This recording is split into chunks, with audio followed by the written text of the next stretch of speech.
Bien. Donc la première séance, on a parlé sur le fonctionnement, les principes aussi de fonctionnement du protocole OSPF. Donc on a vu les différentes parties. Donc le fonctionnement de l'OSPF, donc comment il fonctionne, comment, c'est-à-dire la différence entre un protocole d'état des liens et un protocole à vecteur de distance. Après, donc comment il fonctionne l'OSPF, donc les phases parcourues par l'OSPF jusqu'à une convergence. Donc la première des choses, c'est la découverte des voisins via l'envoi des paquets Hello. Les conditions pour que deux routeurs OSPF soient voisins, ils acceptent d'être voisins. On a dit c'est ils doivent avoir le même ID réseau et le même masque. Donc ça en fait un petit rappel. Ils doivent aussi avoir le même intervalle hello et dit, même ID zone, même type d'authentification. Bien sûr, c'est l'authentification, il est configuré dans un routeur. Dans l'autre routeur voisin, il doit avoir la même authentification. Bien sûr, s'il est configuré. On a dit l'authentification, c'est pas obligatoire, mais si vous voulez ajouter un autre niveau de sécurité, un niveau supérieur de sécurité, vous pouvez créer ce qu'on appelle l'authentification. C'est-à-dire déjà, les informations d'état des liens, ils ne seront envoyées à un routeur que s'il est authentifié par rapport à l'autre. Après, deuxième phase, c'est l'échange des informations. Donc une fois deux routeurs ils seront voisins,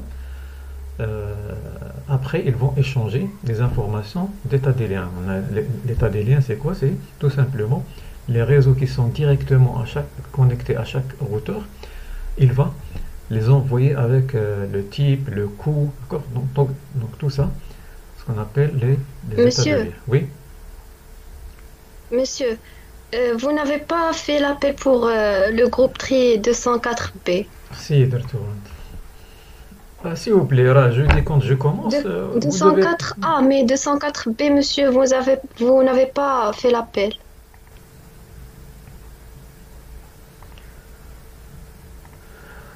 Donc après l'échange d'informations d'état des liens, qui sont en général effectués par LCP, LCP c'est le paquet OSPF en général. D'accord. Mais LSP, il peut être LSU, il peut être LSR, il peut être LSA, d'accord. Mais en général, on parle d'un LSP, c'est-à-dire c'est le paquet d'état des liens. Après l'échange d'informations, il y a la création de l'arbre SPF. Donc on a dit chaque routeur, il va exécuter l'algorithme SPF, qui a été développé par le mathématicien Dijkstra, donc c'est un néerlandais. Tout simplement, l'IETF, il a pris ce SPF, l'algorithme de Dijkstra, et il l'a mis dans ce protocole de routage à état des liens. Et normalement, le protocole, il est open, il est ouvert, il est libre. Donc, c'est OpenSPF. Chaque routeur crée un arbre SPF pour chaque destination. Donc, on a dit chaque routeur, il va exécuter l'algorithme SPF et il va générer un arbre. Et il sera la racine de cet arbre. Donc, chaque routeur, il va faire un arbre vers toutes les destinations. Pourquoi? Parce que, enfin, de la dernière phase, il va essayer de construire la table de routage. L'objectif de tout protocole de routage, c'est de créer une table de routage. C'est pour cela que ça s'appelle un protocole de routage. C'est-à-dire, il va faire des calculs, il va faire des manipulations. L'objectif final, c'est de pouvoir arriver à créer une table de routage. La table de routage pour un routeur, c'est la base de décision. Il va prendre toutes les décisions de routage, d'acheminement sur cette table. Donc, l'OSPF, qu'est-ce qu'il va faire? Il va, à partir des arbres qu'il a créés vers toutes les destinations, injecter ou installer les meilleures routes dans la table de routage. Comme ça, toujours dans les tables de routage, on trouve les meilleures routes. Les types de paquets. Type de paquet, on a dit, il y a le Hello, il y a le DBD, il y a le LSU, il y a le LSR, et il y a LS-ACK, Acknowledgement. Donc le hello, l'objectif, c'est la création du voisinage et à chaque fois, les routeurs ils vont marquer leur présence aussi. Le DBD, on a dit c'est un petit résumé des états des liens. Il ne va pas envoyer toutes les informations concernant un lien, mais seulement des résumés, parce que le routeur, il ne sait pas est-ce que cet état des liens, ce routeur, il l'a déjà ou non. C'est pour ça qu'il ne va pas envoyer toutes les informations pour ne pas occuper la bande passante. Donc, comme il dit, chaque lien, il va envoyer seulement un petit résumé. Si le routeur voisin, il voit que pour un lien, une information, il n'a pas assez d'informations, il va demander des informations supplémentaires. Donc DBD, c'est tout simplement un envoi d'une base de données de description qui va faire la synchronisation. Le LSR, request, c'est la demande. Je reçois un DBD, je manque d'informations pour un lien ou bien deux liens, je vais demander d'autres informations à celui qui m'a envoyé le DBD. Le LSU, c'est l'update. Une fois que je reçois LSR, je réponds avec le LSU. Donc, le LSR, c'est une demande d'ajout ou d'informations supplémentaires. Le LSU, c'est une réponse à la demande LSR. En général, LSU, c'est une monodiffusion, 1 à 1. C'est pour cela qu'on a dit c'est limité. C'est-à-dire, les mises à jour, ils sont limités. Pourquoi? Parce que ils ne sont envoyés qu'à celui qui l'a demandé. Et bien sûr, LS-ACK, c'est Acknowledgement, ou l'accusé de réception. Donc chaque requête, à part le message Hello, ils sont accusés, ils sont acquittés, ils ont un accusé de réception. Tous les messages OSPF, sauf le Hello. Le Hello, il n'a pas l'accusé. C'est-à-dire, je ne vais pas vous envoyer le Hello, vous allez m'envoyer un accusé de réception, comme quoi vous avez reçu mon Hello, et après, non, on ne va pas s'amuser comme ça. Le Hello, c'est périodique. Et déjà, le Hello, on a dit, il marque la présence. Donc, si tu m'envoies le Hello, un temps bien précis, je sais que tu es là. Si l'intervalle d'aide, il dépasse, je sais que tu n'es pas là. Donc, encore les choses les paquets OSPF qui sont fréquemment envoyés par les routeurs, c'est le cas de Hello. C'est le cas de Hello. Donc, il n'est pas acquitté. Après, on a les minuteurs, c'est-à-dire les timers. S'il vous plaît, les micros.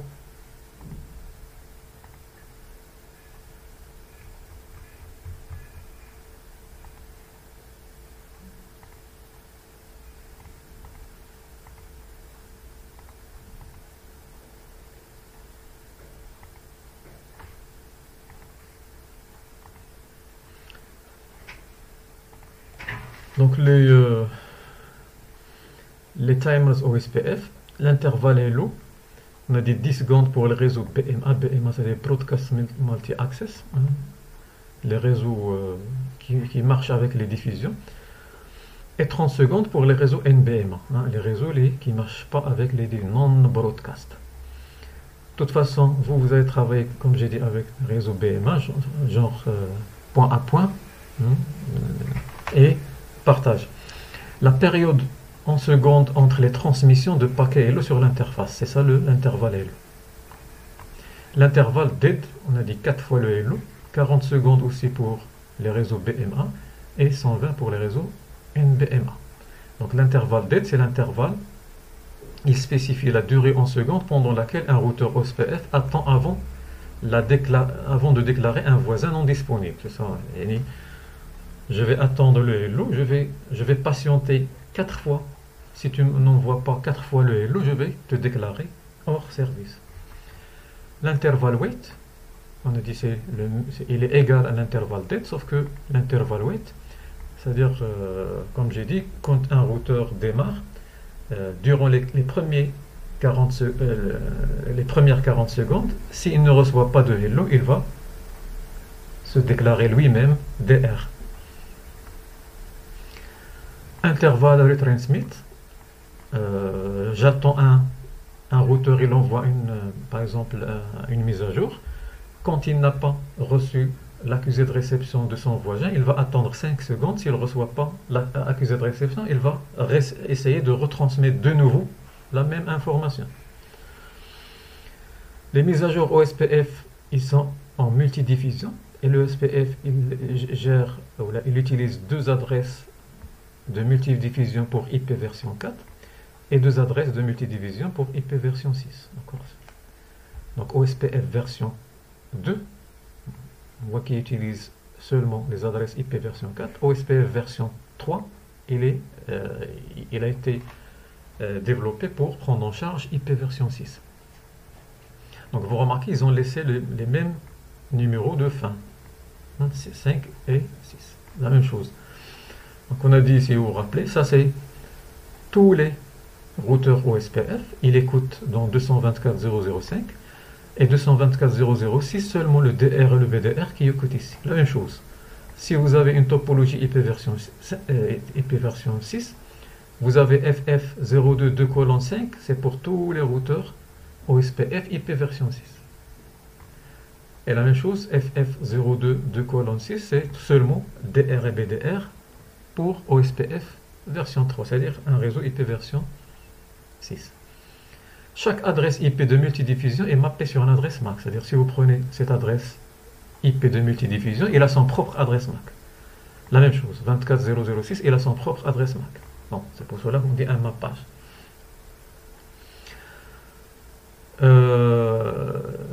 Les adresses IP version 6, ils ont les adresses du nœud sollicité, si vous vous rappelez de IP version 6. Les mises à jour aussi sont partielles. On a dit seulement les changements et non la totalité des mises à jour, comme le fait RIP. Donc RIP, on a dit, chaque 30 secondes, il envoie la totalité de la table de routage au voisin.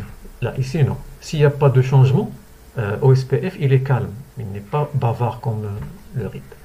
Une fois il y a un changement, le routeur qui a détecté le changement, il va annoncer ce changement aux autres.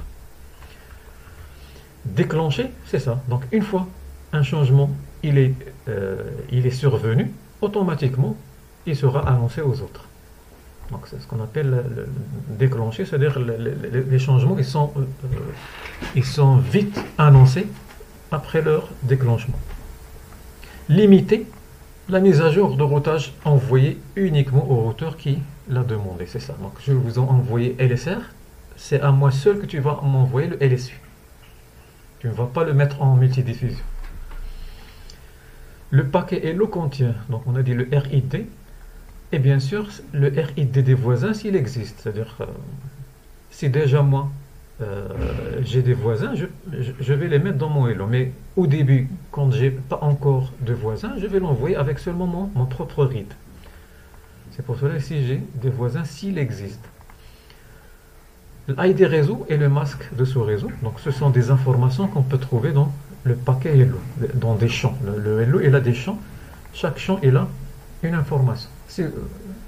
Donc si vous faites une comparaison, vous trouverez que les informations qui sont dans le paquet Hello, c'est les informations des conditions de voisinage. En général, d'accord? L'ID réseau, le masque de ce réseau, pour vérifier est-ce qu'on a le même ID, le même masque. L'intervalle Hello, l'intervalle dead, pour voir aussi moi et mon voisin, est-ce qu'on est calé sur les mêmes intervalles. L'ID zone, l'authentification, bien sûr, s'il est requis, s'il est configuré. Le RID du DR, bien sûr, si maintenant, une fois le DR et le BDR ils sont connus, ils vont être envoyés les Hello. C'est-à-dire, quand tu m'envoies ton Hello, je vois qui est le DR et qui est le BDR.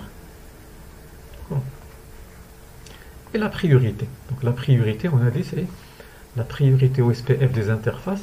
C'est elle qui va, en gros, déterminer quel est le DR et quel est le BDR. Donc comment le DR, BDR sont élus dans un réseau OSPF partagé.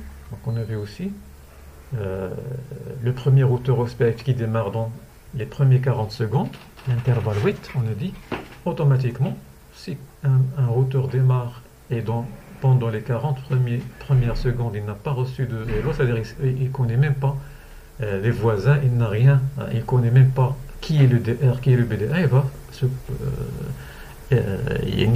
se considérer, lui-même, il va se considérer comme étant un DR. Si tous les routeurs OSPF démarrent en même temps, c'est-à-dire avant l'expiration des intervalles de wait, il y aura élection. C'est-à-dire maintenant on a une concurrence. Donc vous vous rappelez la première séance. Donc on a dit les routeurs dans un réseau partagé, si ils démarrent dans un intervalle moins de 40 secondes, c'est-à-dire tous ils vont démarrer en moins de 40 secondes, ils vont choisir, ils vont faire une concurrence, ils vont faire une élection du DR-BDR. Et cette élection, il va se baser par ordre. Le premier critère, c'est la priorité.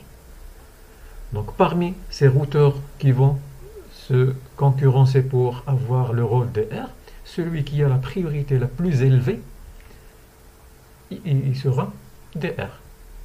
Le deuxième qui a la priorité la plus élevée, il sera PDR. Les autres, ils seront des DR ADAR. Maintenant, on a dit, si les priorités sont égales, par défaut, les priorités dans les routeurs OSPF, les interfaces OSPF, ils sont à 1. Ça veut dire, si vous n'avez pas changé de priorité, vous allez vous retrouver avec les priorités d'interface OSPF à 1. Deuxième critère, c'est le RID. Router Identifier, l'identifiant du routeur. Donc on a dit OSPF, il a besoin d'un RID pour les routeurs. Pour qu'il marche, OSPF, il a besoin d'un RID. C'est pour cela que le RID il est très important dans les routeurs OSPF. Maintenant, on va choisir, si vous avez plusieurs routeurs qui vont faire une élection pour choisir DR et PDR, ils ont la priorité égale, ils vont passer le RID. Ils vont choisir aussi quel est le routeur qui a le RID le plus élevé. Ils vont le choisir DR. Le deuxième routeur qui a le deuxième RID plus élevé, il sera BDR et les autres, ils seront DR ADAR. Maintenant, le RID, il a un ordre de choix. Comment il est choisi? Il est choisi selon un ordre.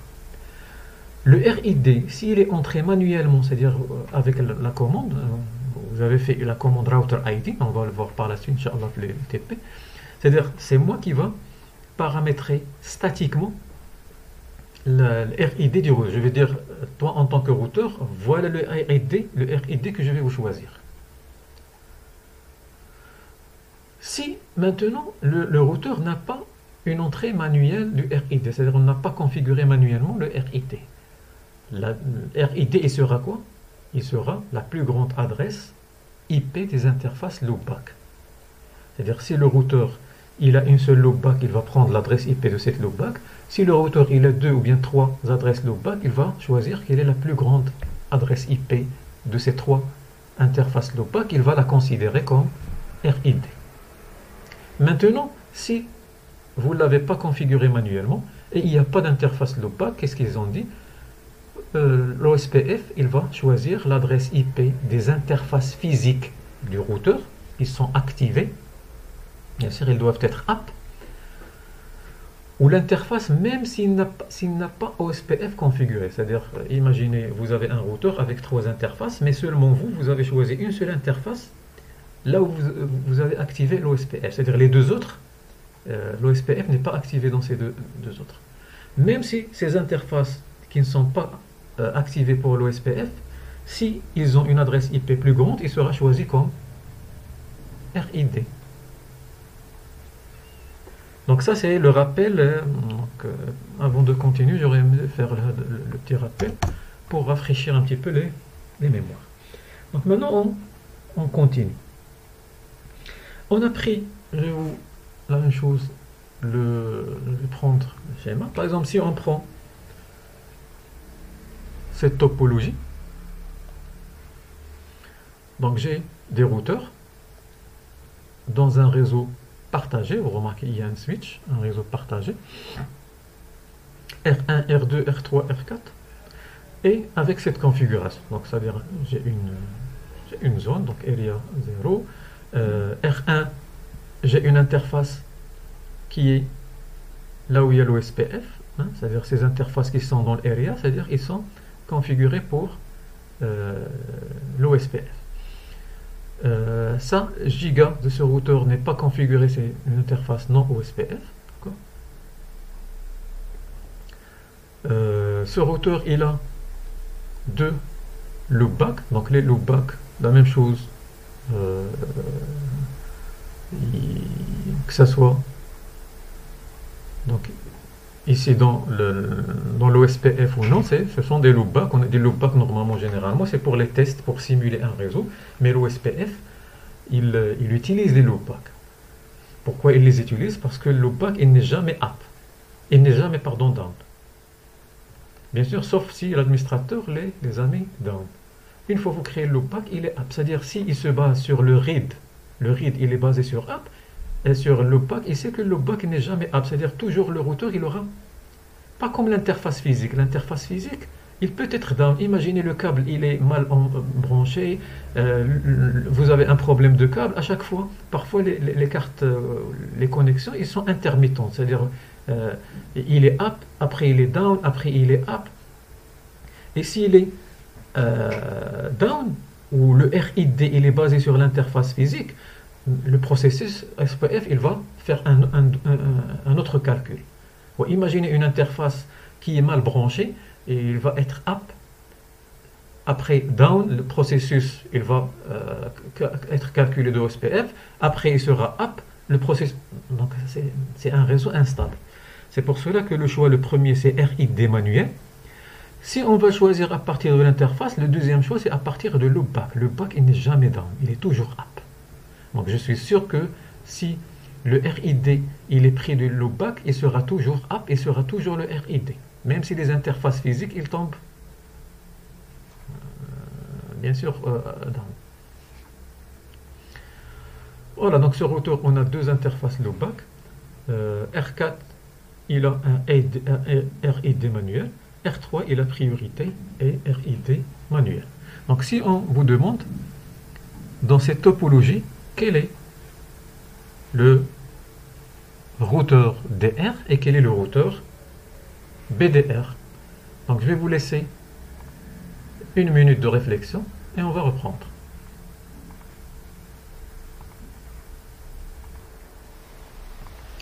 Donc pour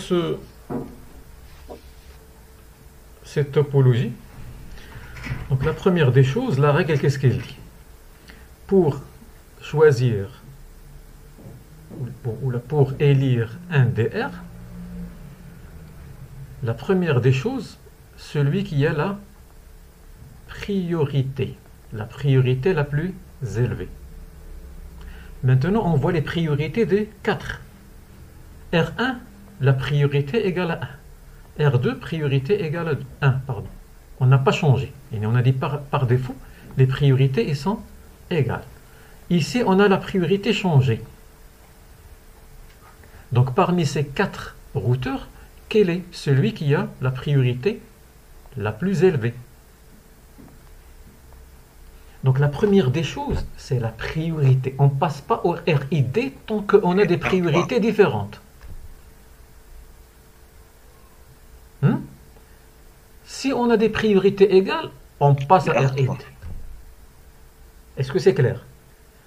Dans un ensemble de routeurs, dans un réseau partagé, si on a des priorités qui ne sont pas égales, la première des choses, c'est on va se baser sur les priorités.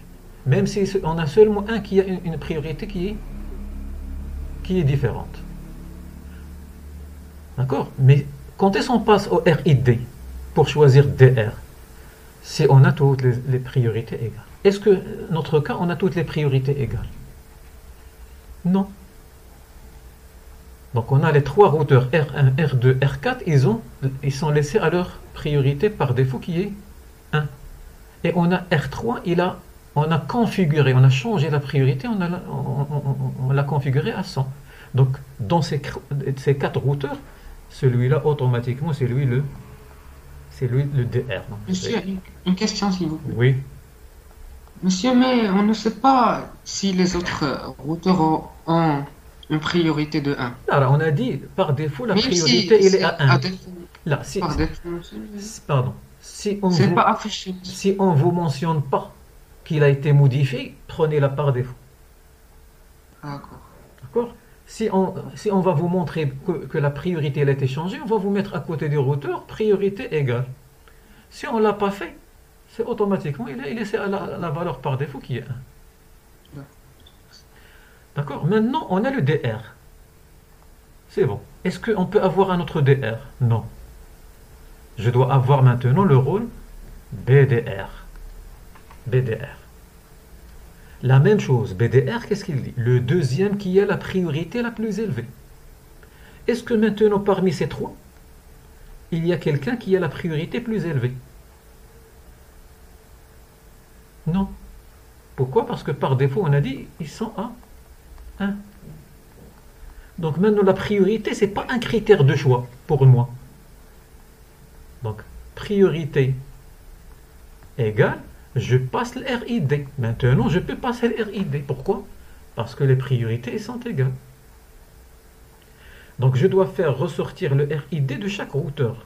J'ai déjà RID manuel. Donc, RID premier, c'est manuel. Deuxième, c'est de loopback. Troisième, c'est l'interface physique. Donc, est-ce que le RID, même si celui-là, il a loopback, il a, je ne sais pas, adresse physique plus élevée, je prends le RID.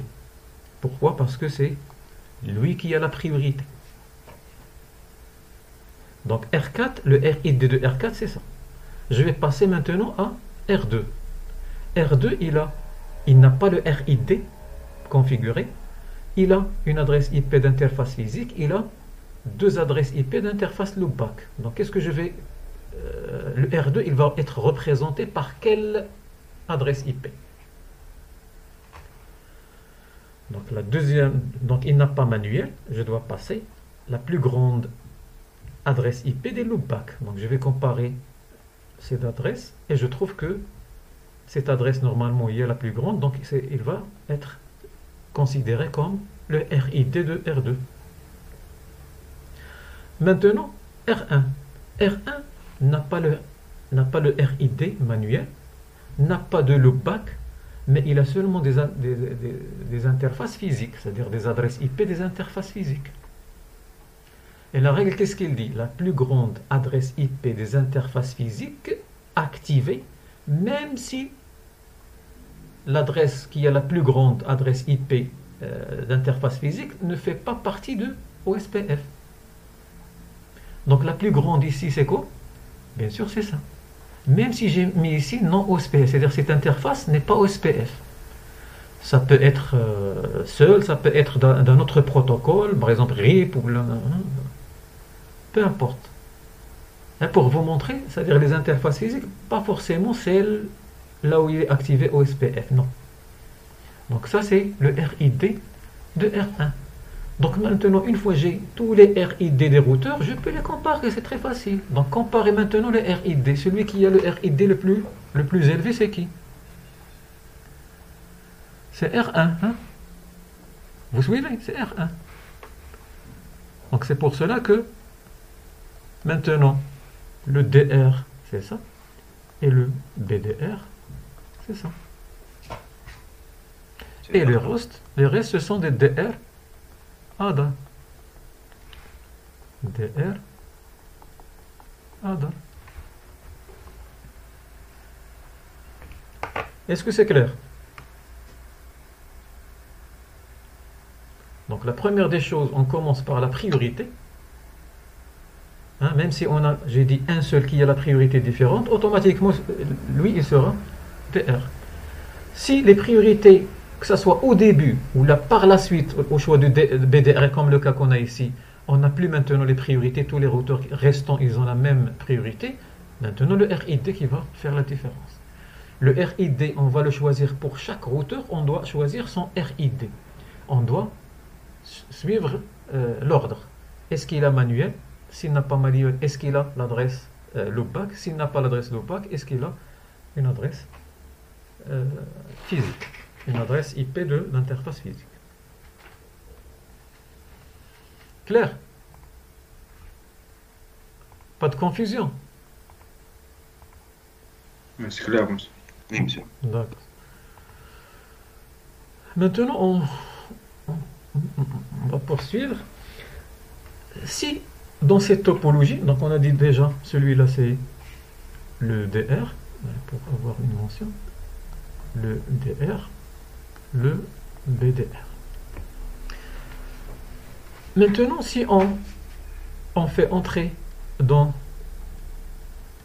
le routeur, dans le réseau, un routeur, donc R6, qui a une priorité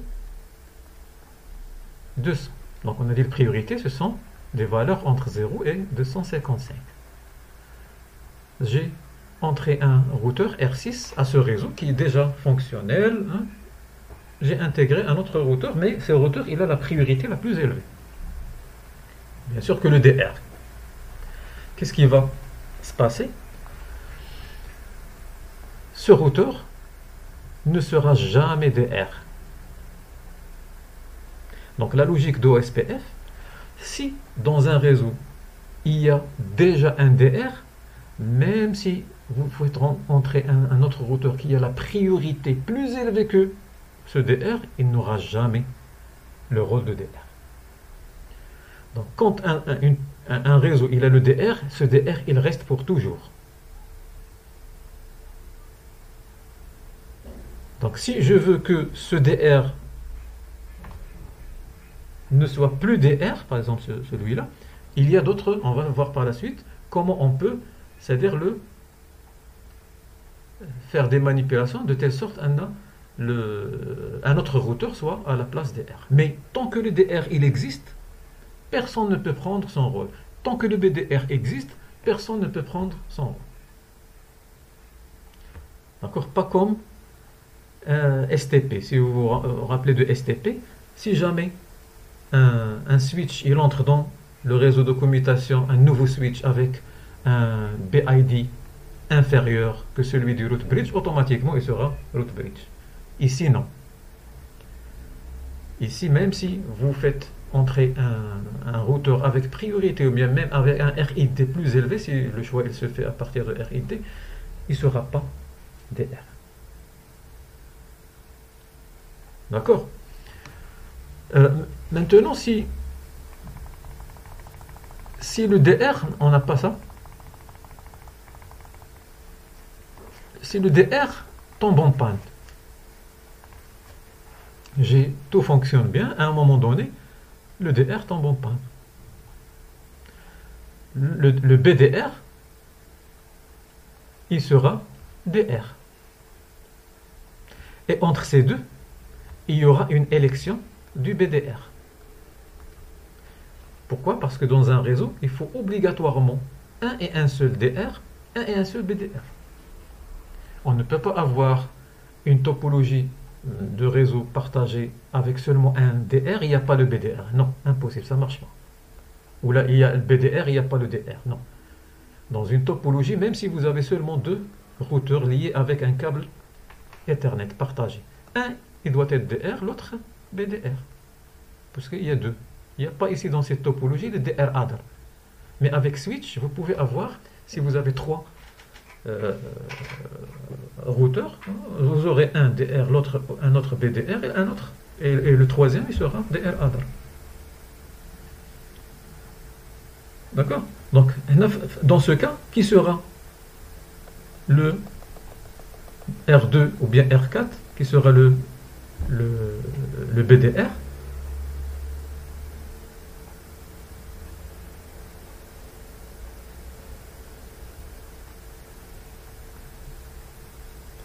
Vous êtes là? R2. Pourquoi? Donc RID ici de R2, il sera 22.0.1.1. Ici le RID 4.4.4. Donc quel est le plus grand? C'est R2. Donc celui-là, il va être BDR. D'accord?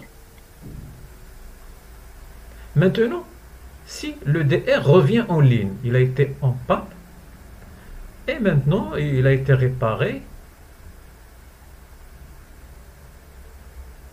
il est revenu en ligne.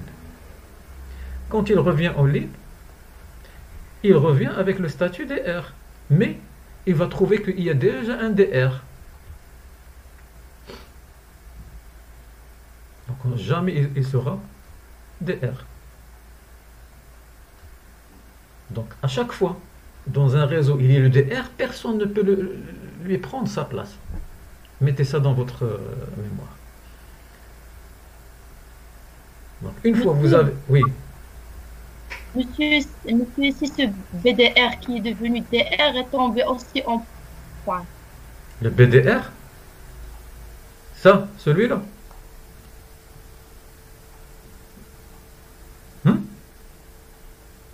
L'ancien BDR, Monsieur, si, oui, le nouveau il est DR qui tombé était en BDR, point. voilà, celui-là va prendre sa place. Et maintenant, entre ces deux, si celui-là, il est et celui-là, tu le considères encore en panne. Le R1, le R3 plutôt.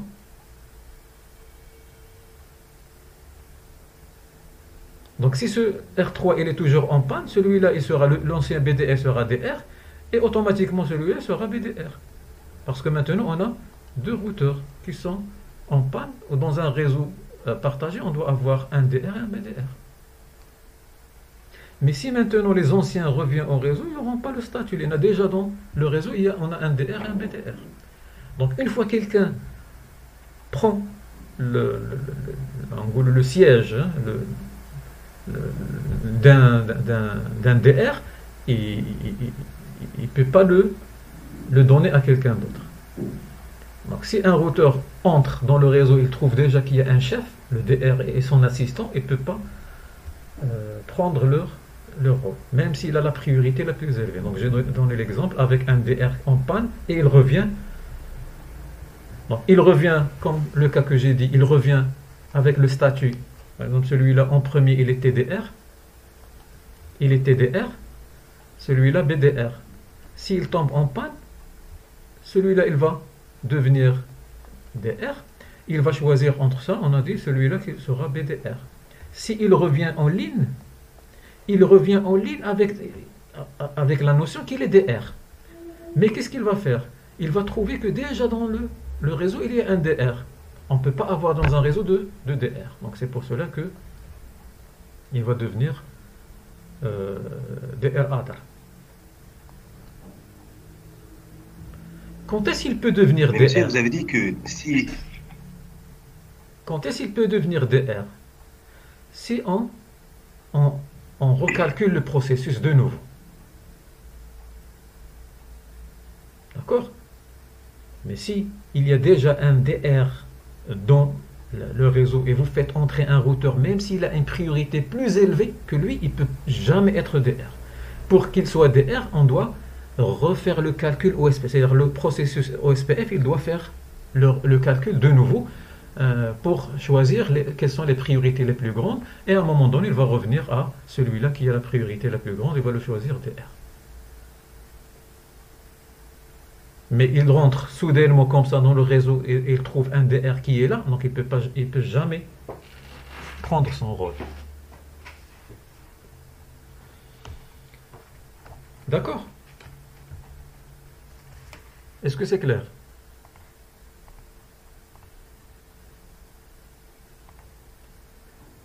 Oui, monsieur. Oui. Très bien. Oui, monsieur. Très bien, d'accord. Donc maintenant, je vais vous montrer pour forcer l'élection. C'est-à-dire, si vous avez ce genre, normalement, dans des topologies, vous allez voir, vous ne l'avez pas dans vos cursus, dans des topologies, par exemple, des réseaux non EBMA, non-broadcast multi-access, c'est vous qui allez choisir quel est le DR manuellement. Ou là, parfois, un exemple, dans ce réseau, imaginez, vous voulez que ce R3 qui soit le DR. Ou bien il a beaucoup de performance, où l'emplacement ديالو il est favorable pour qu'il soit DR, c'est-à-dire, je ne sais pas, le DR, on a dit, il va regrouper toutes les bases de données des liens, il va les envoyer aux autres. Donc, dans votre topologie, vous avez jugé important que ce routeur, c'est lui qui va être DR. C'est pour cela que vous avez fait cette configuration. Si vous voulez qu'un autre, il devient BDR, vous pouvez mettre une priorité, par exemple 50. Un exemple. Imaginez que celui-là, je mets une priorité 50. Et je démarre les routeurs en même temps. Ou bien parfois, si vous avez des soucis à ce que vous ne savez pas que les routeurs, est-ce qu'ils ont démarré en même temps ou là, vous devez démarrer celui-là en premier, après celui-là, et par la suite, c'est deux. Parce qu'on a dit, si un routeur, même sans priorité, si un routeur, il démarre dans les 40 premières secondes, personne, c'est-à-dire ne lui envoie de hello, il va se considérer DR. C'est pour cela que même si vous avez cette configuration, vous pouvez commencer par démarrer celui-là en premier, démarrer ensuite ce en deuxième, et après, donc peu importe celui-là ou bien celui-là, puisqu'ils vont être des DR. Mais si vous êtes sûr que les routeurs, vous allez les démarrer en même temps, parfois si vous avez vos 4 routeurs dans le même rack ou le même panneau de brassage, vous pouvez les démarrer en même temps. Donc avec l'interrupteur, démarrer en même temps et vous allez pouvoir les démarrer pendant une durée moins de 40 secondes. C'est bon. Bref, si les 4 routeurs ils démarrent avant les 40 premières secondes, ils vont choisir, c'est-à-dire le processus STP, l'algorithme, il va pouvoir comparer les priorités. Si les priorités sont égales, il va passer RID, c'est lui qui fait ça. Mais dans notre cas, il va trouver que 1, il a la priorité, automatiquement il sera DR, le R4, il a priorité 50, il sera BDR. Et les autres, automatiquement, des DR ADA. D'accord? Maintenant, si vous avez un problème, comme j'ai dit, le DR est tombé en panne, par défaut, le BDR, il sera DR. Et les autres, ils vont choisir un. Maintenant, entre ces deux, c'est celui-là qui sera BDR, parce que c'est le RID le plus grand. Si maintenant vous avez réparé votre routeur R3, que vous avez configuré à ce qu'il soit le vrai DR, on a dit, si vous venez directement le connecter, il ne sera jamais DR. Donc pour cela, je vais montrer pour forcer. Maintenant, je vais forcer R3 à ce qu'il reprenne son statut DR. Donc la première des choses, donc je vais écrire une ailleurs.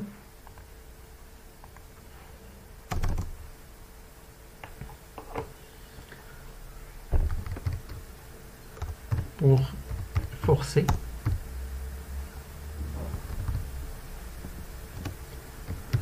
un routeur OSPF à devenir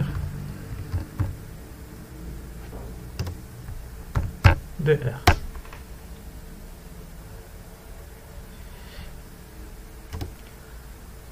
Donc, ou bien vous mettez un shutdown, no shutdown, l'interface du routeur DR, par exemple dans notre cas ici. Celui-là, il est tombé en panne. Le vrai DR, il est tombé en panne. Et celui-là, il a pris, on a dit la priorité égale 50. Celui-là, c'est le BDR, l'ancien BDR. Il ne va plus maintenant jouer BDR, il va jouer DR. Et celui-là, il va devenir BDR. Pourquoi? Parce que le RID. Maintenant, vous voulez forcer qu'il soit avant, c'est-à-dire de le mettre en ligne. Vous pouvez, par exemple, l'entrer en ligne et désactiver l'interface phase 002 normalement qui est configurée pour l'OSPF. Si vous désactivez, automatiquement celui-là va être DR. Donc normalement, on doit les désactiver les deux. Si on désactive les deux interfaces et on fait entrer celui-là, qu'est-ce qu'il va faire? À ce moment, le processus SPF, il va commencer le calcul, il va trouver que c'est lui qui a la priorité la plus élevée par rapport à celui-là, et c'est bon. Donc, première, c'est on met un shutdown, l'interface OSPF du DR et BDR. D'accord? Et on fait entrer. Normalement, il faut attendre 40 secondes. Même si vous faites ça, il faut attendre 40 secondes. Normalement, pour que les paquets hello expirent. Les paquets hello, ils sont envoyés pendant chaque 10 secondes dans ce type de réseau. Ouais, bref, si vous désactivez celui-là et vous faites entrer celui-là, il va devenir DR. Et après, vous pouvez rebrancher no shutdown ici, il va devenir DDR, et après no shutdown ici va devenir DR other. C'est-à-dire comme ça, on peut revenir l'état ancien des routeurs. Ou bien,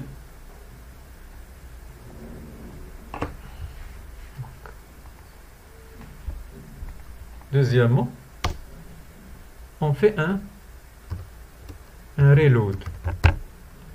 Reload, recharger le DR ou le BDR. D'accord? Si vous rechargez et vous redémarrez le DR, le BDR, le redémarrage, ça va, normalement, il prend un petit peu de temps. Normalement, plus que 40 secondes. De toute façon, quand vous redémarrez, c'est-à-dire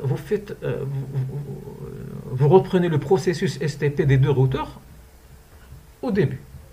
Et une fois que vous faites entrer, c'est-à-dire avant que ces deux ils redémarrent, en même temps au redémarrage, ils vont trouver que quelqu'un il a une priorité plus élevée, il sera choisi DR.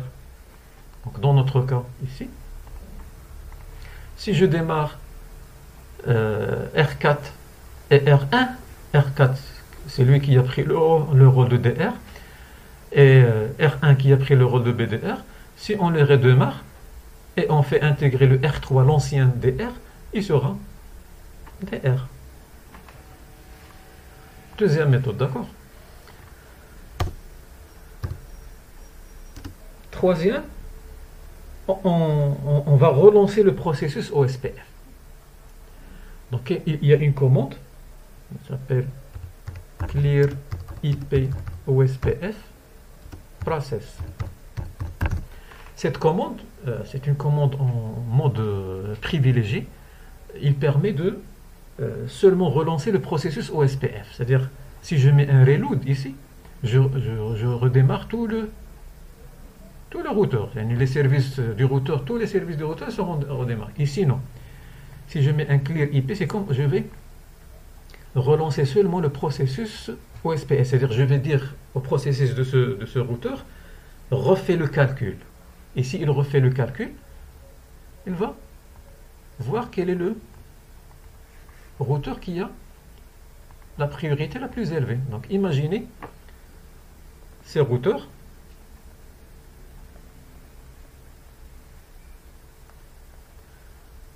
Donc, je mets, ça c'est le DR qui était non fonctionnel. Je vais mettre un IP, un clear IP OSPF process ici. Je vais le mettre aussi ici. Peut-être je peux le mettre aussi ici. Ça veut dire le processus OSPF, il va se refaire. Je peux même le faire ici. Donc si je fais la même chose en même temps, le problème c'est que est-ce que vous arriverez à le faire en même temps? C'est une commande. C'est-à-dire vous devriez préparer les commandes et valider en même temps. Donc aller dans le premier routeur, valider, deuxième, valider. C'est-à-dire de telle sorte, cette commande c'est très rapide. Parfois, avant de de l'exécuter sur le quatrième, vous trouverez que déjà OSPF, il a choisi un DR parmi les trois. Hein. Et là, c'est très rapide. Donc, des TP, par exemple GNS3, là, on peut le faire. J'ai les onglets, les routeurs, un à côté de l'autre. C'est facile. Mais réellement, comment vous allez faire pour, c'est-à-dire, vous avez 4 ou bien 5 ou bien 6 routeurs, exécuter le clair IP OSPF en même temps. Hein, c'est un petit peu difficile. Mais bref, vous connaissez, vous devez savoir ce que cette commande, il permet de clear, nettoyer le processus, et normalement, il va relancer le processus OSPF du routeur. Il est très rapide, le calcul va se faire très rapidement, donc parfois vous n'arriverez même pas à avoir le bon DR. La dernière,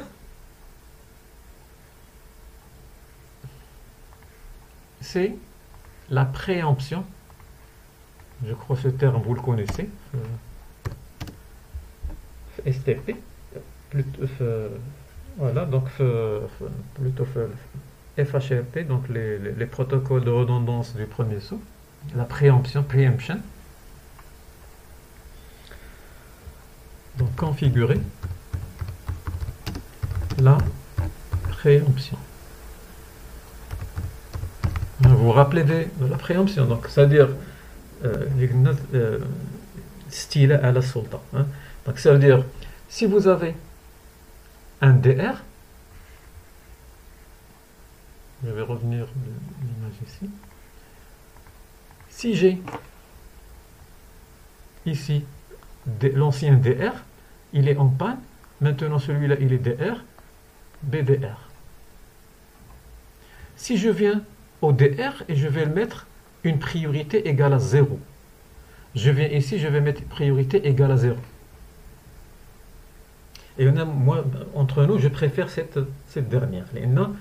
C'est très pratique, où ça ne va pas ni affecter ni processus OSPF, plutôt vous n'allez ni redémarrer, ni faire un shutdown l'interface. Vous savez que dans un réseau de production, on ne va pas s'amuser du shutdown les interfaces d'un réseau de production, les utilisateurs ils sont connectés, ou bien redémarrer les routeurs. Non, on ne va pas s'amuser à faire ça. Par contre, si je change seulement la priorité c'est une affaire OSPF, donc ça n'a pas beaucoup d'incidence sur... c'est-à-dire c'est très rapide sur le réseau. Priorité égale à 0, ça veut dire quoi? C'est comme si vous allez dire à ce routeur, tu dois céder à des trilla à la sultan. Tu dois céder le rôle du DR.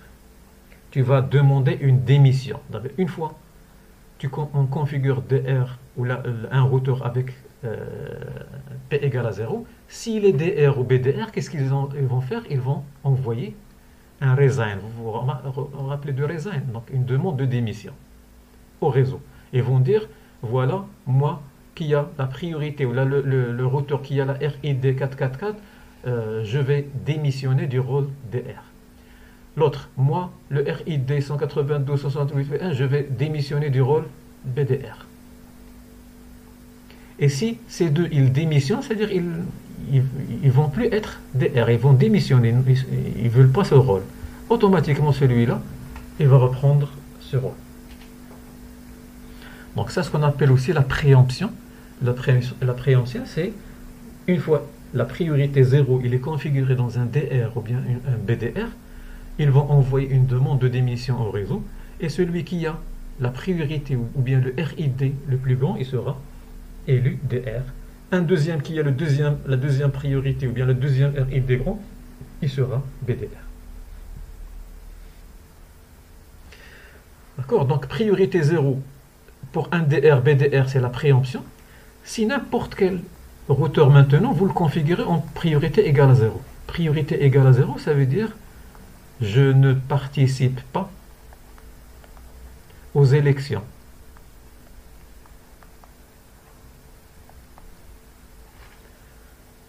D'accord? Imaginez, j'ai ce réseau. J'ai mis ici priorité égale 0, priorité égale 0, priorité égale 0. Ça veut dire quoi? C'est-à-dire, quand je démarre, ces trois routeurs, ils ne vont pas participer aux élections de DR et BDR. C'est-à-dire, hors élection. Il reste celui-là seul, c'est-à-dire celui-là qui va être DR.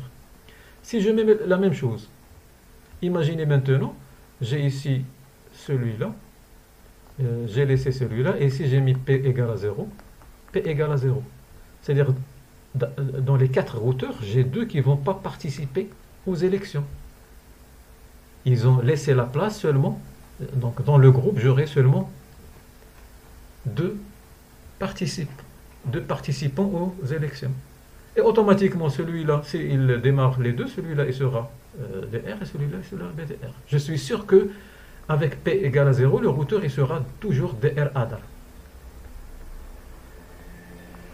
Donc, si vous configurez une priorité 0 à un routeur, OSPF, il sera toujours DR ADA.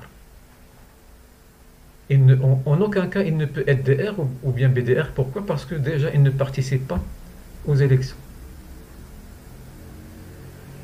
D'accord? Donc, si le routeur, vous le configurez pour P égale à 0 et vous le démarrez, c'est comme si vous le dites, il ne va pas participer aux élections. Si maintenant le routeur il est DR, c'est-à-dire il est fonctionnel comme DR ou bien BDR, et vous lui donnez priorité 0, vous le forcez à ce qu'il envoie une demande de démission, c'est-à-dire déjà il occupe la fonction, mais qu'est-ce qu'il va faire? Il va demander une démission à ce rôle. Pas comme s'il démarre. S'il a une priorité 0 et il démarre, il ne participe pas aux élections. Mais maintenant, il est DR ou bien BDR et vous lui donnez priorité 0. C'est comme si vous dites, je vais vous enlever de ce rôle et laisser quelqu'un d'autre prendre ta place. Vous le forcez à faire une démission. Hein. Parfois, vous entendez ça. Un employé, qu'on le force à démissionner. C'est ça.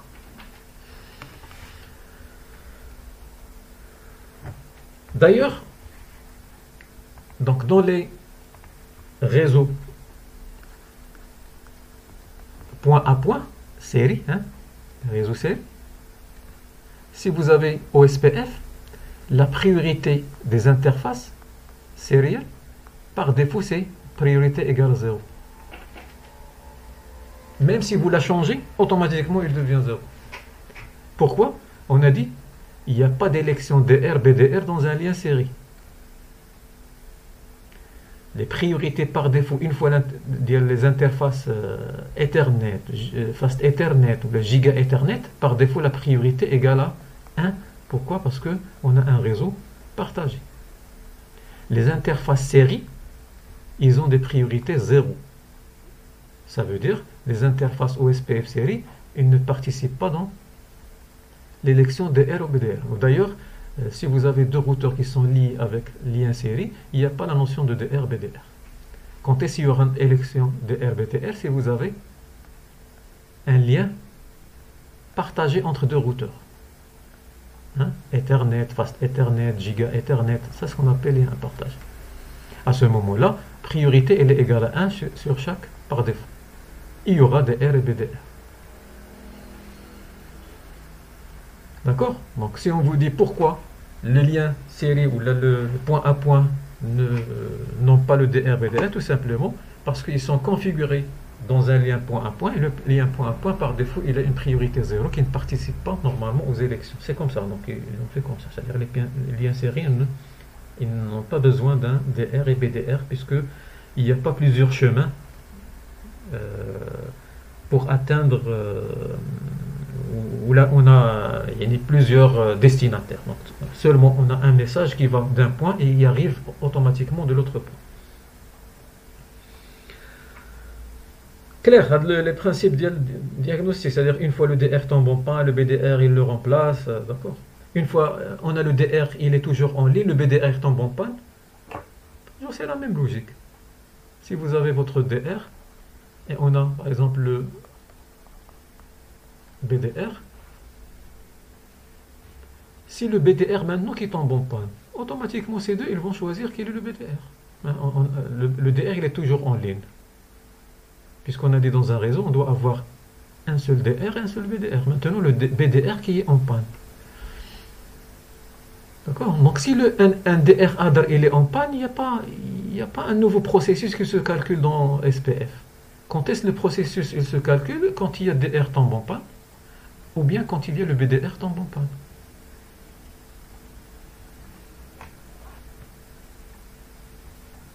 Je crois que c'est bon, donc on n'aura plus de problème en ce sens. Donc, pour continuer, je voulais on s'est arrêté à H, donc grande H, état OSPF, les états OSPF. Donc pour cela,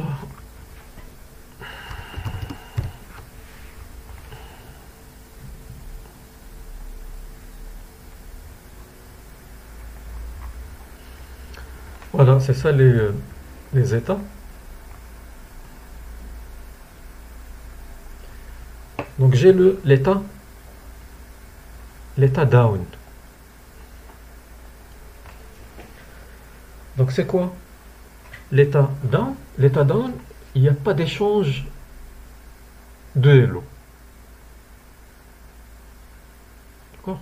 État down, c'est-à-dire quand le routeur il est en état down, c'est-à-dire l'interface qui envoie là où OSPF il est activé, il est en état down. Faites attention, l'état down, c'est pas shutdown, c'est pas l'interface il est désactivé, ça c'est un état OSPF. C'est-à-dire l'état OSPF dans cette interface, il est down. C'est-à-dire ici, il n'y a pas d'envoi ou d'échange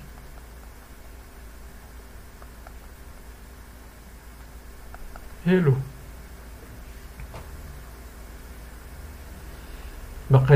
L'état n'a pas envoyé le hello, pas d'envoi de hello. Quand est-ce qu'il va envoyer le hello? Une fois il arrive à l'état initialisation. Quand l'interface OSPF prend l'état init, ça veut dire il envoie son hello, l'interface envoie le hello.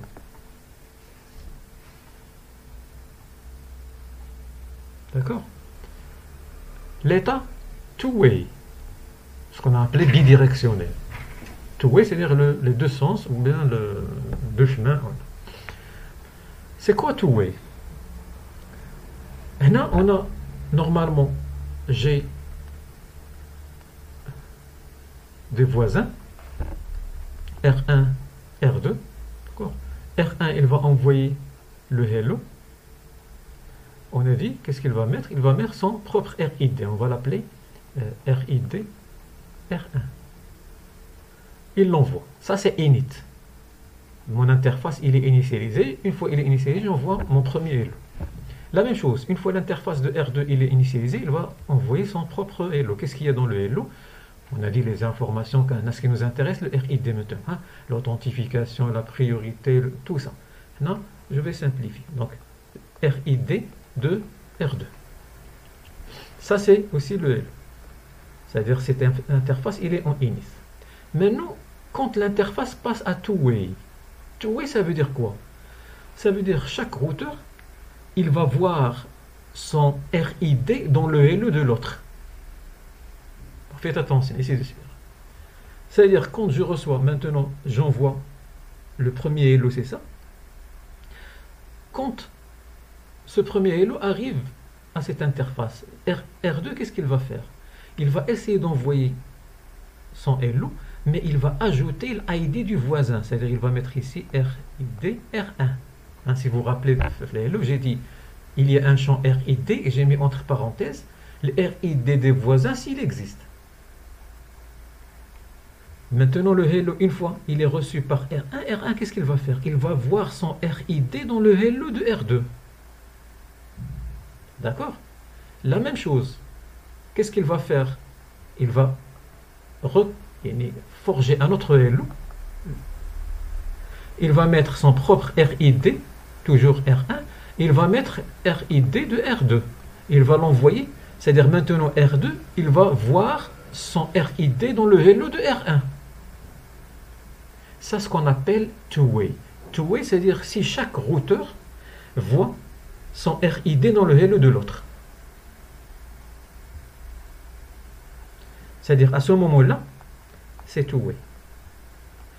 Ici, c'est pas encore two-way. C'est-à-dire même si moi je l'envoie, lui c'est lui seul qui envoie son RID dans mon hello. Mais moi, j'ai pas encore vu mon RID dans le hello.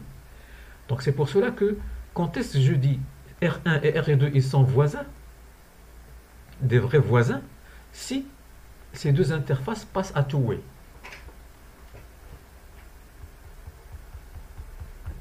Clair? Très important ce point. Donc two-way, ça veut dire qu'on a un voisinage et chaque routeur, il voit son RID dans le hello de l'autre.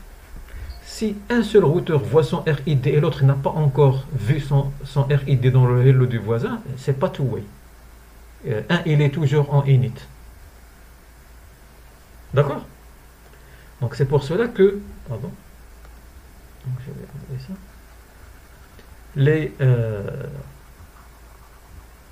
Vous remarquez, une fois two-way, l'état il est en two-way, il y a ce qu'on appelle établissement de contiguïté de voisinage. C'est-à-dire on peut parler maintenant de voisinage. Il y a une table qui va être créée, ça s'appelle la table de voisinage. Donc à cette phase, OSPF il va créer une table de voisinage. C'est-à-dire si je mets un show dans un routeur, je mets un show de la table de voisinage, je peux voir quels sont les voisins de ce routeur. Ça s'appelle ou bien une base de données de voisinage ou bien table de voisinage. Une table. Après, qu'est-ce qui va se passer? On va passer à une autre étape. Maintenant, cette phase, elle est très importante. Entre cette phase et cette phase. Pourquoi? Il y a ici, si le réseau, il est broadcast, c'est-à-dire si réseau partagé, si réseau partagé. Réseau partagé, on a dit, deux routeurs ils sont liés avec un lien partagé ou bien un switch, d'accord? C'est-à-dire là où il y a l'élection DR-BDR. Donc, le passage ici, OSPF, il va remarquer les types de liens. Est-ce que c'est partagé ou bien point à point? Si c'est réseau partagé, qu'est-ce qu'il va faire? Normalement, élection DR-BDR. Donc, l'élection DR-BDR, il s'effectue à ce niveau. Il y a un passage entre two-way et EXStart. C'est une phase intermédiaire. Si le réseau point à point, il n'y a pas cette phase. D'accord? Ça, il sera annulé. C'est un passage direct maintenant. Si le réseau il est point à point, c'est-à-dire série, il va passer directement two-way EXStart. Clair? Donc, c'est pour cela que j'ai mis ici en vert. L'élection DR-BDA s'effectue la phase de transition entre état two-way et EXStart, bien sûr, si le réseau il est partagé.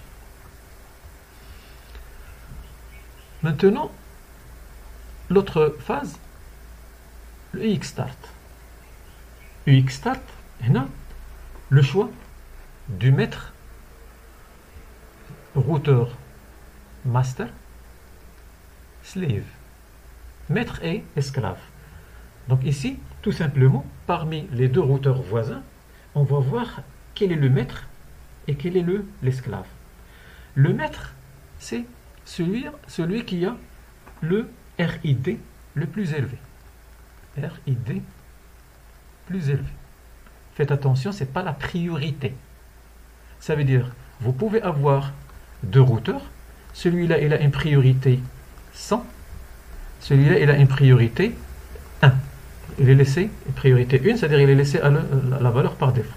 Mais le RID de celui-là, il est 1, 1, 1. Et le RID de celui-là, il est 2, 2, 2. C'est-à-dire, normalement, celui-là, c'est DR. Celui-là, c'est BDR. Mais le choix de maître, celui-là, il sera master. Pourquoi? Parce que son RID, il est plus... Donc, dans le choix de maître et slave, on ne fait pas la comparaison selon les priorités. On le fait selon le RID.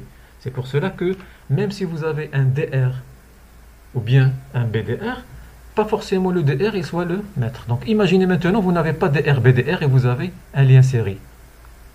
Dans le lien série, il n'y a pas la priorité, il n'y a rien. Hein. Toutes les priorités sont à 0. C'est pour cela que le maître et esclave, ils ne sont pas basés sur les priorités, mais ils sont basés sur le RID le plus bas. Mais maintenant, pourquoi ce choix? À quoi va nous servir le maître et l'esclave? Tout simplement, qui va commencer en premier l'envoi du DBD? Pour une gestion de flux, hein, il n'y a pas une... C'est-à-dire tout le monde parle en même temps. Donc avant de s'envoyer les états de lien, on va dire qui va commencer. Pour ne pas avoir donc les collisions, d'accord, ou les surcharges dans la bande passante, c'est tout simplement pour une gestion des communications. Donc ici, le maître qui commence l'envoi,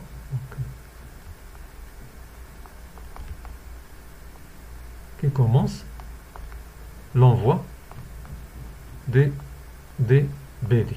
Donc ce qu'on a dit, le paquet qui sera pour la synchronisation. Hein. Ce ne sont pas beaucoup d'informations, mais ce sont des résumés d'informations des états des liens. Mais de toute façon, c'est le routeur maître qui va envoyer en premier les états qu'il a. Une fois il a fini, par exemple, celui-là c'est le master, celui-là c'est le slave, il va envoyer des BD, celui-là il va accuser réception, hein, LSAC. Il va dire que c'est bon, j'ai reçu ton DBD. Et une fois il envoie le LSAC, il va lancer son propre DBD à lui. Et la même chose, celui-là, il va accuser réception, il va lui envoyer un accusé comme quoi j'ai reçu.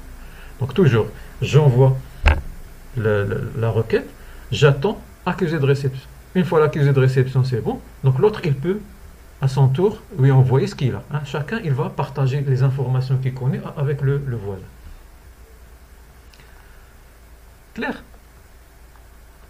Voilà, donc ça, le rôle de maître dans cette phase, d'ailleurs, ça s'appelle EX Start, qui va commencer l'envoi, l'exchange start, c'est-à-dire le début de l'échange. Après, on va passer à un autre état qui est état exchange maintenant. C'est purement l'échange des états des liens, type d'état des liens, l'adresse IP du routeur qui fait l'envoi, le coût, le numéro de séquence, l'eurodatage, le DBD, donc toutes les informations, c'est-à-dire des LSA. D'accord? En premier, les DBD, c'est tout simplement, c'est des résumés. Maintenant, les échanges, ils vont se passer à ce niveau. Donc, on peut dire un échange des états des liens. Loading. Là, normalement, la suite des échanges, c'est-à-dire, c'est comme si le chargement, donc l'état de chargement, le LSR, LSU, quoi. LSR, c'est-à-dire si je reçois un DBD et le DBD n'est pas, c'est-à-dire il manque d'informations pour moi. Je vais lancer LSR au routeur, je vais lui dire envoyez-moi un avantage d'information sur cet état des liens. D'accord, donc les mises à jour avec les informations complètes contenant des LSA ou là. État full adjacency, donc, on l'appelle aussi adjacency. Adjacence complète. R9 OSPF, il fait la différence entre l'adjacence et le voisinage. Normalement, le langage courant, c'est à peu près la même chose. Donc, une adjacence avec une contiguïté avec un voisinage, ça donne la même chose. Mais OSPF, il fait la différence entre un voisinage, c'est-à-dire on est arrivé à two-way. Ça, c'est un voisinage. Quand on dit adjacence, c'est-à-dire on est passé à la fin ici, l'état faux. C'est-à-dire on est passé par, on a dépassé le two-way. Two-way, c'est un voisinage. Hein. Si on arrive ici, on est voisin. Si on commence à échanger des états, des informations qu'on a sur les états des liens, et on est arrivé à un état qui est complet, on s'appelle des routeurs adjacents, hein, adjacency. Mais si vous voulez vous dire il y a un voisinage complet, vous pouvez le dire. Donc on a un voisinage two-way, un voisinage complet, ou la foule. D'accord. Donc ça c'est les donc une interface quand il démarre, c'est-à-dire il va passer par plusieurs états. État d'un, pas d'échange de hello, donc l'interface n'a pas encore envoyé les hello. État init, il va commencer à envoyer. État two-way, on a dit chaque routeur il va lire son RID dans le hello de l'autre. Et start, le passage ici, si vous avez un réseau partagé, le choix DR, BDR va se passer là. Sinon, si vous avez un lien entre les routeurs qui est série ou la point à point, automatiquement de two-way vers EXStart. EXStart, c'est la phase qu'on va choisir quel est le routeur qui sera maître et quel est le routeur qui sera slave ou la esclave. Tout simplement, le maître, c'est lui qui va envoyer en premier les états ou les DBD, ou le master, il est choisi en fonction de son RID. Le RID qui a la valeur la plus grande sera choisi maître. Et comme j'ai dit, pas forcément le DR, si vous êtes dans un DR, c'est le DR qui va commencer. Non, celui qui a le RID supérieur. Après, on a l'état de change, c'est-à-dire d'échange, c'est-à-dire la suite, il y a les états des liens, les informations complètes, sinon, entre les deux. D'accord, parce que EXStart qui va commencer, maintenant, les DBD, on échange. DBD. C'est-à-dire l'autre aussi va envoyer les DBD qu'il a, donc on va faire des échanges entre les routeurs. À un moment donné, il y a le load-in. Load-in, c'est-à-dire si un routeur qui reçoit DBD de son voisin, il trouve qu'il manque quelque chose, un lien, par exemple avec le numéro de séquence, vous vous rappelez, on a dit un routeur, il envoie un DBD avec un numéro de séquence. Celui-là, il a déjà ce DBD. Il compare numéro de séquence. Si le DBD, c'est un ensemble d'états de liens. Lien 1, lien 2, lien 3. Chaque lien, normalement, il a un numéro de séquence. Donc, si il trouve un lien qu'il a ici, le numéro de séquence, il est le même, c'est bon. Il ne va pas le demander. Et maintenant, s'il trouve un lien, il y a ici un numéro de séquence, et lui, il a pour ce lien un numéro de séquence inférieur. Il sait qu'il y a un changement. Donc, qu'est-ce qu'il va faire? Il va demander avec un LSR à ce routeur, il va lui dire, s'il vous plaît, le lien tel et tel, envoie-moi un supplément d'informations. Et ce routeur, il va préparer un LSU avec les informations demandées, il va l'envoyer tout simplement à ce routeur en monodiffusion et pas en multidiffusion. Donc ça se passe dans l'état load-in. Load-in, c'est je demande, j'envoie des LSR, je reçois des LSU, ainsi de suite. Et une fois la convergence il est établi, donc on passe à l'état full. C'est-à-dire si l'interface il est à full, c'est un état stable. Donc si vous faites un show et vous trouvez que votre interface OSPF il est dans l'état full, c'est-à-dire que tout va bien pour cette interface. Donc si vous trouverez qu'il est dans une phase intermédiaire, peut-être que vous avez un problème. Ça, ce sont normalement des phases intermédiaires, c'est-à-dire à un moment donné, ça va passer, il ne va pas rester. C'est-à-dire on ne peut pas trouver une interface OSPF qui a en permanence l'état exchange, ou bien exstart, ou bien loading. Non. Ça, ce sont des états de passage, hein, état transitoire. Donc, de telle sorte, je dois avoir enfin l'état complet, full. D'accord? Maintenant, si je reviens ici le diagramme, la topologie,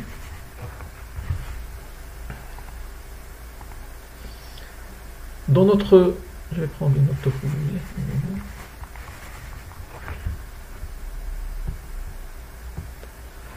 Remarquez si j'ai ici le DR, peu importe, ici le DR, ici le BDR. Donc j'ai dit le DR et le BDR. Tout le monde va envoyer des hello, si vous vous rappelez. Même je vais le partager ici, j'ai un réseau partagé, tout le monde va envoyer des hello. C'est-à-dire à un moment donné, tout le monde est voisin de tout le monde. C'est pour cela que dans un réseau partagé, comme ça, tous les routeurs ils vont entrer dans un voisinage. C'est-à-dire tous les routeurs ils vont entrer dans le voisinage two-way.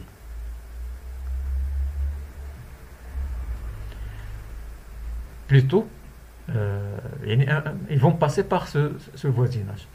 Mais maintenant, qu'est-ce qui se passe normalement? Puisque tout le monde il connaît ce qui se passe dans le réseau, c'est-à-dire si le DR il est changé, puisqu'on a dit le DR c'est un champ dans le hello, tout le monde il va recevoir les hello de tout le monde. Mais les LSA, les informations d'état des liens, ils vont être envoyés seulement au DR et une copie au BDR. C'est-à-dire R3, il va envoyer son LSA pas à tout le monde, mais au DR et BDR.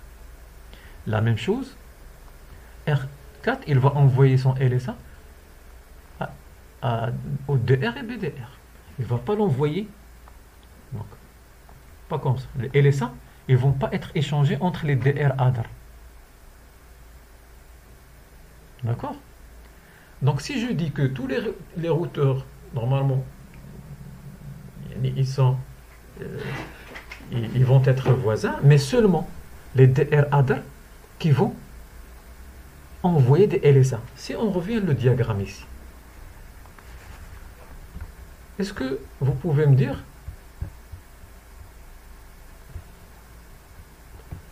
à quel niveau ici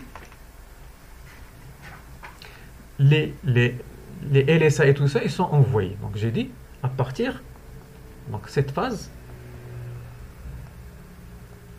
cette partie, si vous remarquez, synchroniser les bases de données d'OSPF, c'est-à-dire les échanges, ils sont là.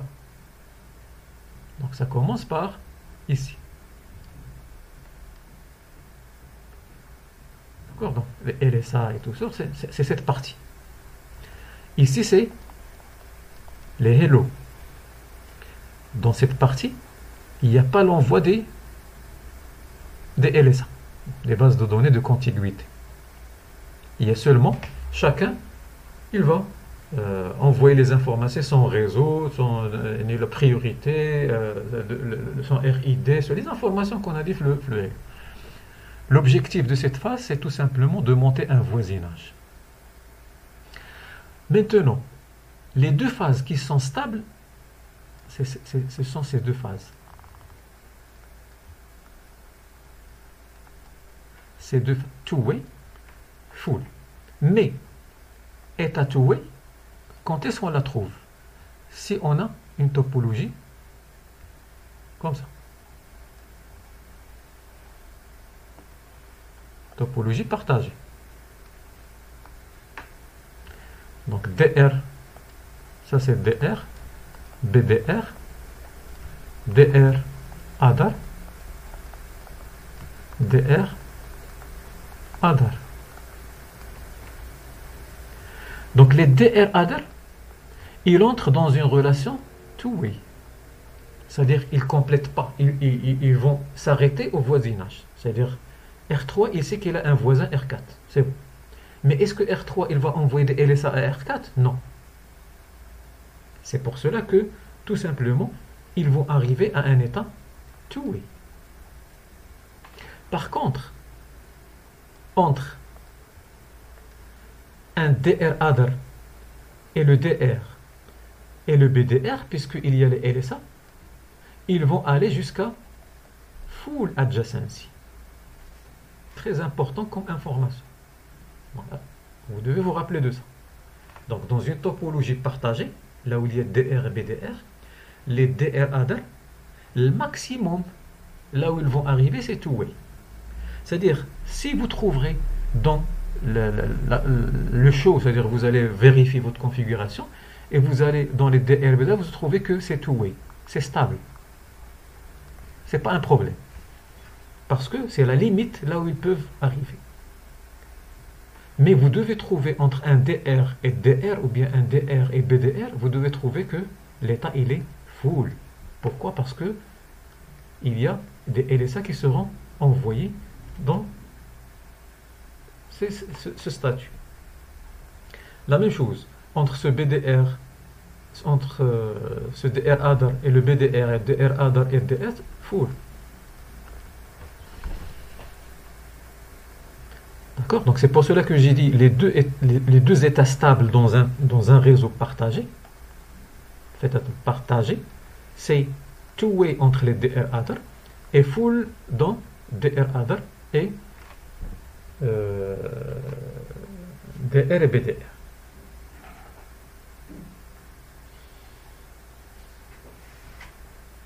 D'accord?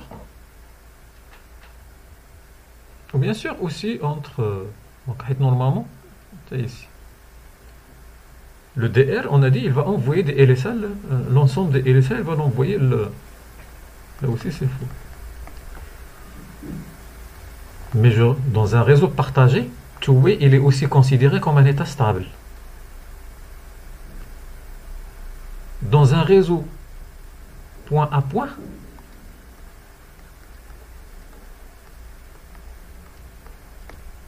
l'état que je dois trouver c'est full, tout simplement. Si je trouve two-way, c'est pas un état stable dans le point à point. L'état two-way il est considéré, j'ai dit, comme stable dans un réseau partagé. Two-way entre un DR other et un DR ou un DR other et un BDR, c'est faux. Vous ne devez pas avoir two-way entre DR et BDR ou entre DR et DR other. D'accord? DR, BDR, DR, other. Normalement, ils doivent entrer tous en état donc DR ou BDR avec DR other en état full. Par contre, DR other avec un DR other, c'est two-way, maximum c'est two-way. Ça c'est dans le réseau, j'ai dit partagé, réseau point à point, ils doivent arriver à full, il n'y a pas two-way. Two-way c'est un passage, c'est une phase transitoire. D'accord? Donc si vous trouverez n'importe quelle autre phase, c'est-à-dire que n'est pas convergent, donc vous devez avoir full.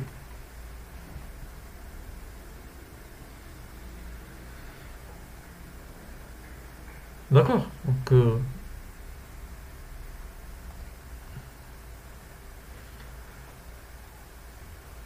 on va faire une petite pause. Petite pause de 20 minutes.